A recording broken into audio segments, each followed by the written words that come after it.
Nicole Scott here for Netbook News, and here we're at the ZTE booth. And ZTE actually has a large portfolio of tablets that they have on display here at the show. Why don't we start off with the 7-inch Z-Pad. This is going to be running on a dual-core 600 MHz CPU. Which one, I'm not exactly sure. It's a 7-inch panel by 800 by 480, and it's got Wi-Fi and 3G. If we take a look at the side, you can see where you'd be able to access a mini USB and a headphone jack. This is the last day of the show, so the demo model is the power button's absolutely smashed off. And then we have the voltage there, the PSU. Down here on the back behind that panel is where you're going to find the micro SD card and an SD card slot for 3G. Around the top we've got nothing. And around the back are just two stereo speakers at the top there. This tablet feels incredibly cheap. It feels incredibly plasticky, and I don't think they can charge more than $200 for that. Moving along, this is the V11. This really reminds me of an iPad for so many reasons other than its 10.1-inch form factor, and it's got a 1280 by 800 display capacitive touchscreen. Also not turning on, but this one comes with a webcam. And it comes running Android 3.0, even though it's got the physical buttons here on the side. Now, as far as buttons go, that's pretty much it. We have a little speaker there at the bottom. Oh, sorry, that's probably for a docking station. Speakers on the side. Around the top we have a power and volume rocker, and up here we have a micro USB and a headphone jack. So this does have a rear-facing camera as well. So this would just be exactly like an iPad, except for it's got cameras running Android 3.0, and it does have the brushed aluminum, or the aluminum case.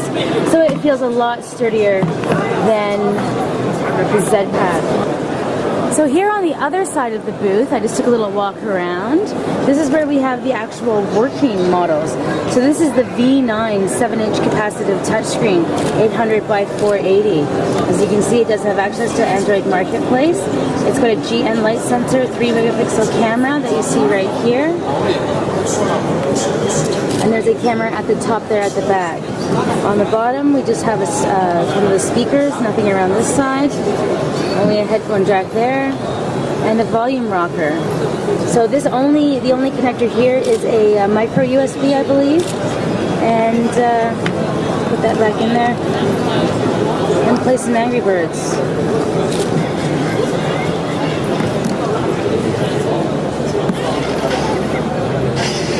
See, the responsiveness actually isn't that great, and the resolution doesn't look amazing either, but it is 600 by 400.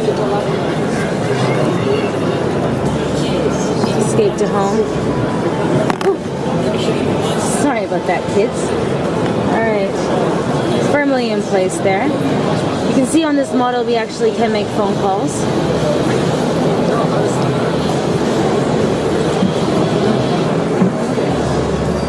Access to Android Marketplace. This is running Android 2.1, so that's pretty unfortunate that anyone's coming to market with a 2.1 device. No photos in here. So actually what I've discovered is there are no apps in here that would support multi-touch, so I can't really tell if this is working or not, but there's a camera and a video. Oh. So there's the camera quality. It's not amazing, but it'll definitely do. The one thing that you find is the camera is at the top here, so if you grip your finger across, it actually covers the camera, so you do have to use it in portrait mode. Oh well, that's one thing to think about when you're using a tablet. Hold it like a phone, I guess. Alright, so that's been a quick walkthrough of ZTE's tablets. Down here at the show floor at Mobile World Congress 2011 in Barcelona, Spain.